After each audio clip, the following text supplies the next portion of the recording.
If you missed it in the morning, here is the best of the Big Breakfast on Racing Radio. It is Tuesday morning, and of course we always look forward to our Racing with the Stars special segment each and every week. And this morning, one of our regulars here on the Big Breakfast, Adam Hamilton's been good enough to join us and effectively talk us through his racing life. He now joins us on the program. Welcome to the show this Tuesday morning, Adam. Great to have you on the program. How are you? Yeah, fantastic. Good to be on board, boys, and good to see that you were well and truly Melbourned over the weekend, Shorty, and you've returned. Put it this way, you sound better than I did when I was on with you last time anyway. That's funny, isn't it? Because every time you come to Perth, this is generally how you pull up, Adam, and we reverse the roles, and it's come back to haunt me. No, I must admit, though, you've got a great home city there. Every time I get over, I always have a great time, and they've done it to me again.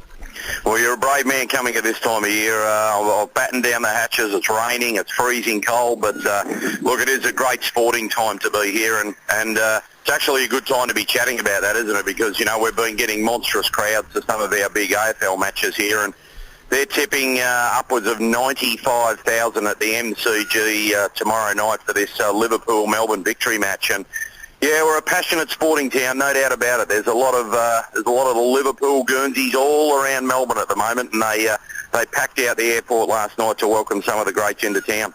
Adam, growing up, whereabouts were you born? And obviously, sport, more importantly, harness racing, was a big part of your early life.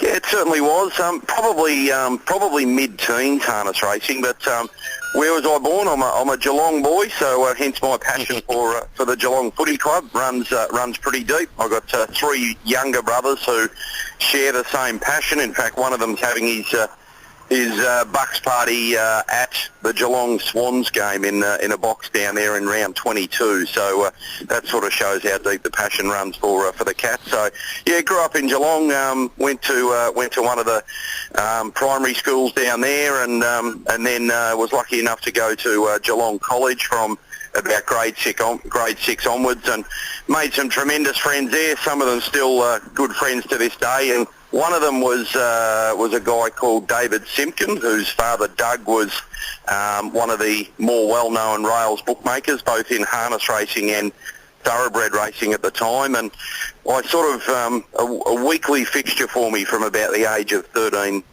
to 14 onwards was Friday nights, Moonee Valley harness. I would wait on the corner, the set of traffic lights on the corner near my house, and Doug Simpkin and his crew would come and pick me up in the car and drive me up to Moonee Valley for a night out at the trots. And it was a glorious time for harness racing. It was the absolute fantastic days of Moonee Valley when Vinnie Knight was dominating proceedings, and Andrew Peace was having such a tremendous time. Chris Elford was a youngster coming through the ranks, and Gavin Lang was the best driver going round in Australia, probably still pretty close to being so at the moment. But yeah, it was a great time for harness racing, and quickly became a passion of mine, one that I had to juggle with playing a little bit of sport unsuccessfully on the side as well, boys.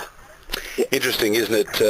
You talk about 13, 14 years of age, and those early years, they are so important, but they can be not just grounding, but they just get you ripe for a career. Yeah, look, there's no question about that. And I developed, well, firstly, a lot of people think that I probably got into harness racing even before the thoroughbred racing. Not entirely true. My earliest memories and first real excitement and passion for racing came when I went to the Cox Plate in the year that Strawberry Road won it. So from memory, that would have been about 1983. So I really got into thoroughbred racing at the time, started to regularly go out to the Geelong races, and you know, they still do have a lot of meetings, and loved getting out there. Managed to talk Dad into getting me a phone account, I think, when I was about 15, which is a great story about that. That nearly ended Mum and Dad's wedding when I really fancied one in the last at Flemington on Oaksdale, I think it was, when I was about 15, and was way before the time of mobile phones. I had the phone account. Mum was yapping away to one of her friends on the phone, and tapped Mum on the shoulder and said, "You got to hang up. I need to use the phone," you know. And she kept talking. I missed the winner, had a complete meltdown. She found out what it was about. Dad arrived home to get the rounds of the kitchen sink while he'd opened me a phone account at the age of 15. But I certainly got into the thoroughbreds from there, and then made that good friendship at school, which well and truly introduced me into harness racing. And I guess the next step where the media connection came in is one of my English teachers in year 10 did a bit of work for the Colac radio station 3CS, and they had a weekly show where he got on and talked about sport in general, and they didn't have any racing in it. He asked a guy called Chris Beaumont, who is now one of the most respected Sydney thoroughbred form students in Australia. He was a year above me at school. He asked Chris Beaumont and myself whether we'd be interested in doing a sort of 5 to 10 minute segment on racing each week, and that grew. It eventually grew into our own show on 3CS, which was pretty raw and good fun at the same time, and that opened doors for me to make some racing connections and become good friends with a few guys that were working at the then Herald newspaper in Melbourne. Ray Huxley, Adrian Dunn, Danny Power, Shane Templeton, all of those guys were part of the Neil Donnelly. They were all part of the Herald and Sun team at the time. I managed to pick up a cadetship at the Herald, and everything sort of blossomed from there, boys. So the early days would have been eye-opening for a young kid from Geelong? Or I don't know how appropriate some of the stories I can tell are. Don't worry, they're not X-rated or anything, but my job interview at the Herald when I was 19-year-old and still going to uni in Geelong, drove up the highway, had an interview with firstly Ron Reid, one of the doyens of sports journalists over on this side of Australia. He was the sports editor. He was like, yeah, well, whatever. Ray Huxley and Shane and Danny and the boys want to give you a job, that's fine. Yeah, just go down and see them. Ray said, do you like a beer? And I said, yeah, and I don't mind a beer. He said, all right, let's go over. The legendary bar over the road from the Herald and Weekly Times building was the Phoenix Hotel, owned by the great Lou Richards, and we went over there. The interview was pretty much 10 pots and a chat about racing, and somehow I had to get back down the highway to Geelong afterwards. So, yeah, I think I might have taken out at least one of those white reflector posts on the way. I'm not sure, boys. No better interview. No, well, look, put it this way, it was a great bonding session. We covered a bit of territory. We talked a bit of absolute nonsense. I found out a lot more about them, warts and all, and they found out a lot more about me. And it was just the most sensational time to be at the paper, and it was the start of 23 years for me at the Herald and Weekly Times. Initially at the Herald, as a junior cadet doing sort of horse racing and the harness racing, and then when Neil Donnelly, the papers merged and Neil Donnelly left, I stepped into the role as a harness rider, still doing a little bit of racing as well, and just had a magnificent time there. I can honestly say you couldn't get a better or more enjoyable grounding in life, not just in a career, than probably the first 15 years I had there. Gradually things became less fun, we had different bosses and it wasn't quite as enjoyable, and people left and the camaraderie sort of, dissipated over a period of time. But, I'm really proud to say I'm still very good mates with, Adrian Dunn and Danny Power and Matty Stewart from the Herald Sun, who I missed him on the way through. He was in my year at Geelong College. He was a boarder. And another little good story about our passion for racing at Geelong College was they used to, for some reason, they'd only get 2 copies of the Sun there every morning, and there was a real battle between Matt and I to get in and snip the form guide out of it so we could duck down to the tab at lunchtime. So Matty was a boarder, and he would have a head start because he only had to walk about 200 metres every morning. So I thought there's got to be a way of getting a head start here. So I said to the librarian, 50 cents a day if you take the form guide out of the paper and keep it in your office until I get in there. So she used to have it on ice for me. I'd walk in each day. She used to get a free coffee out of it, and I'd get the form guide. And Matty had just continually erupted. They keep delivering these papers and there's no form guides in them. There wasn't anything else going on with the librarian, was there? She had a few years on me, so that doesn't matter. yeah. Well, that's we kept it strictly business, as it should be when it comes to racing. Yeah, that's understandable. Absolutely. Now, Adam, the riding side of it obviously is something you really enjoyed, but it also led you to some opportunities with Sky Racing, where you've done so much great work over recent years. Your transformation to television, how did you enjoy that? It was really exciting, and it was a very nerve-wracking time. Once I stepped into the shoes of Neil Donnelly doing the harness racing, and I thought long and hard about that, because still at that stage my preferred option was to work on the thoroughbreds more so than the harness. But I figured I'd be number 7 in line in a list of megastar racing journos at the Herald Sun, or I could sort of be, top of the pops doing harness racing and get a chance to sort of build a bit of a niche and a profile for myself. So I took on the harness role, and that quickly led to opportunities to appear on Sports World, the Sunday morning show, and that's when I first got to meet Bruce McAvaney, who he'd certainly be in the top 2 or 3 influential people in my career, because he was just so supportive of a young guy like myself getting an opportunity to go on Sports World and talk harness racing. And in these days when harness racing, particularly on the eastern seaboard, really struggles for publicity, it's almost unbelievable to think that I was going on Sports World pretty much every Sunday morning, even on quiet weekends, and doing about a 5-minute review on what harness racing had happened on Friday and Saturday night. So Bruce really pushed that strongly. I did that for quite a few years.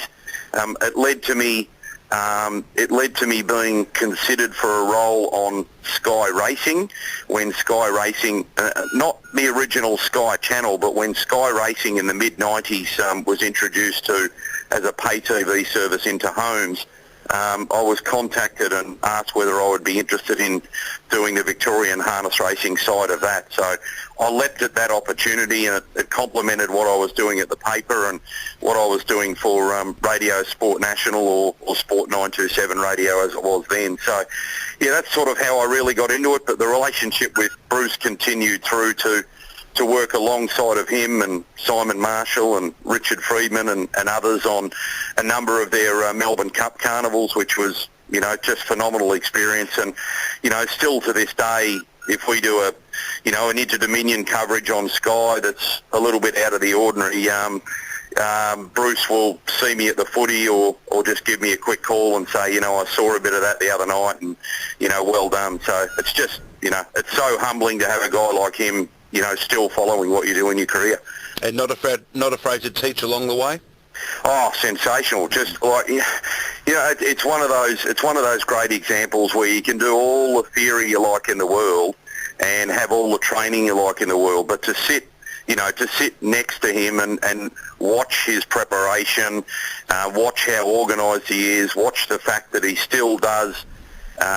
He still does rehearsals to some extent for his intro to programs, because he said if you're gonna capture the moment and get people interested in what you're about to do for the next few hours, you've got to nail that that initial welcome. So that certainly taught me a lot. But just the confidence that you would get from sitting next to him, and he'd talk about, he'd discuss what I would be the first thing that I would talk about, and you'd be 10 seconds away from starting, he'd give you the tap on the knee and the fist pump, and away you'd go. So I just took so much out of that. Just the way that you present yourself to camera, the angles that you use, the way that you engage with other people. Learning on the job with him was just invaluable, and he's I'm biased, but he's certainly been the benchmark in Australian TV sport for me throughout my life. Outstanding. It's all worked out beautifully. In more recent times, you've had a change, and now you're involved back into the sports bookmaking side of things and the promotion of it over there at Tab Sportsbet, and it's a pretty hectic gig. There's plenty that goes on. There's a lot of things to promote. Yeah, there certainly is. So it was around, just a little bit less than 2 years ago when I was approached by the TAB over here to consider a move. Initially it was an approach to, obviously, the TAB over here owns Sky Channel, and I've had that long-running association with Sky Channel, and Sky was looking at expanding and bringing in some new programs, and I sat down and had a discussion with Brendan Parnell, the head of Sky, about whether I would consider leaving the paper and working for Sky full time, and we started talking seriously about that. And then out of the blue, he mentioned the sports betting media marketing role that was available over here, and I didn't really think much about it at the time.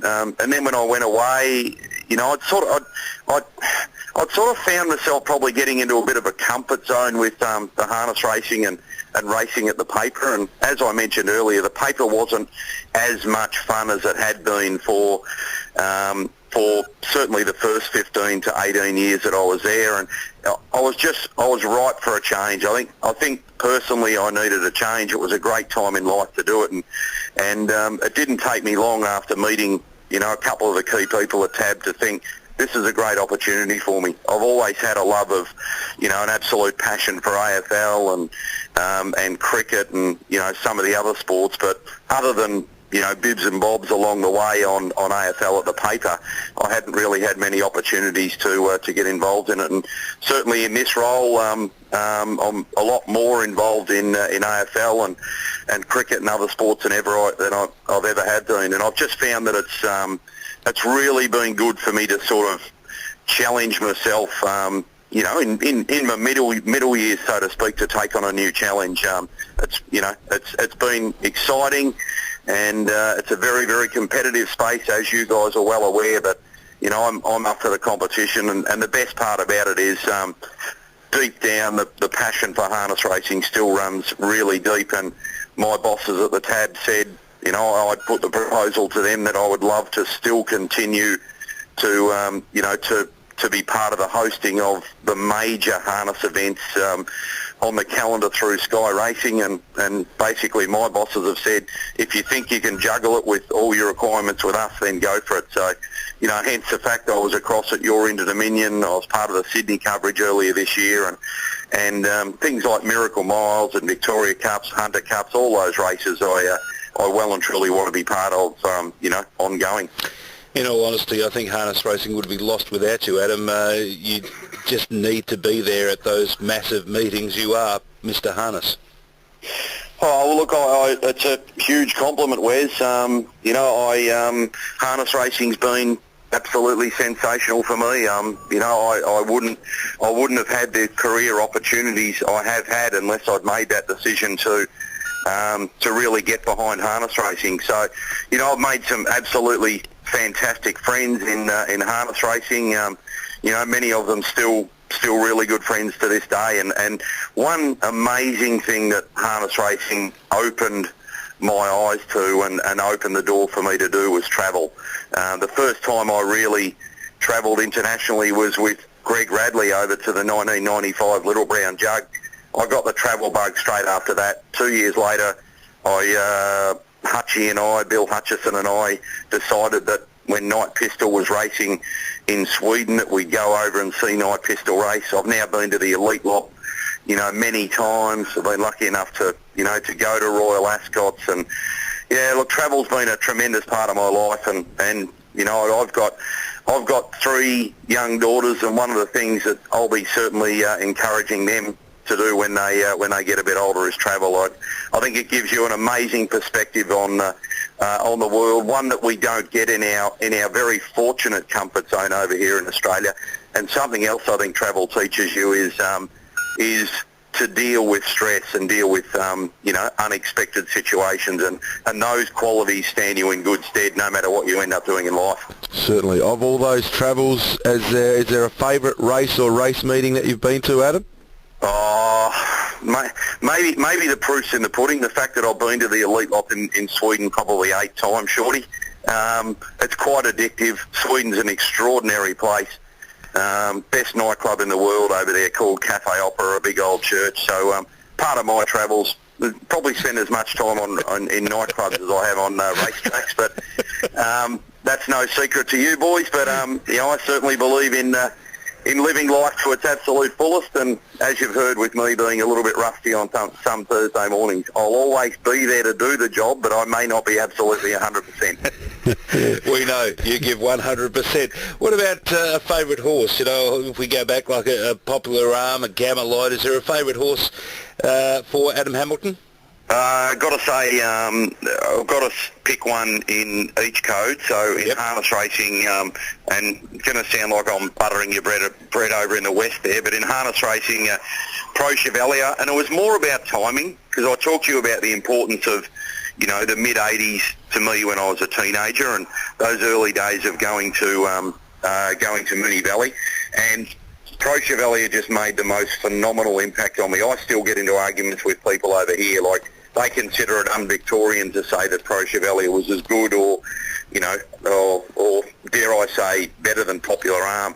I'm not really saying that, but what I'm saying is, to me, Pro Chevalier was the most amazing horse I saw. I did get to see Poppy race, but Pro Chevalier to me he was just incredible. I'll never forget that night he won the Hunter Cup against an elite level of horses by about 40 metres. It was a breathtaking performance, and he's the standout harness horse in my lifetime. And in thoroughbred racing, he probably he certainly wasn't straight out the most talented horse northerly, but he was the one that I most admired. And obviously, I'm really proud to say that I count Fred Kersley and Judith as friends of mine, and to be pretty close to the whole northerly story during his years over in Melbourne, and just see what it meant to them. It was probably just about one of my most rewarding chapters in racing, to see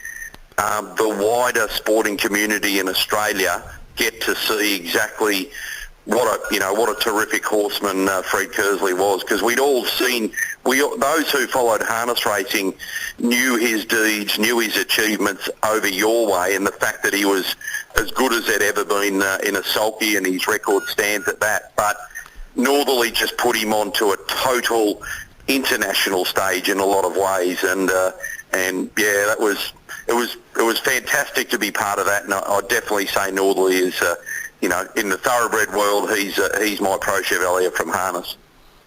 WA with a win there in harness racing and a win in thoroughbred. We can almost make you an honorary sandgroper with this sort of talk, Adam.